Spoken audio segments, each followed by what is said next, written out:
ഹോർമൂസിൽ ഇറാന്റെ ആക്രമണത്തിൽ ഭാരതീയനായ നാവികൻ കൊല്ലപ്പെട്ടു. ഇറാൻ ആക്രമിച്ച UAE ടാങ്കറിലെ ജീവനക്കാരനാണ് കൊല്ലപ്പെട്ടത്. മോംബസ, അൽ ബഹിയ എന്നീ ടാങ്കറുകൾക്ക് നേരെയായിരുന്നു ആക്രമണം. ഭാരതീയരായ 6 പേർക്ക് പരിക്കേറ്റു. ആക്രമണത്തെ UAE ശക്തമായി അപലപിച്ചു. ഒമാൻ തീരത്താണ് UAE കപ്പലുകൾക്ക് നേരെ ആക്രമണം നടന്നത്. ആക്രമണം നടത്തിയതായി ഇറാനും സ്ഥിരീകരിച്ചു. ആക്രമണത്തെ UAE വിദേശകാര്യ മന്ത്രാലയം ശക്തമായി അപലപിച്ചു.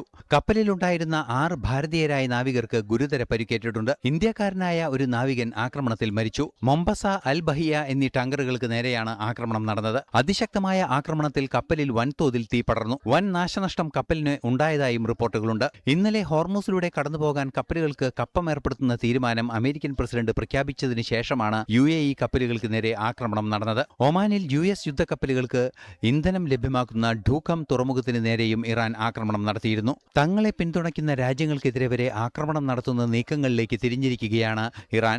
ഇന്റർനാഷണൽ ഡെസ്ക്, ജനം.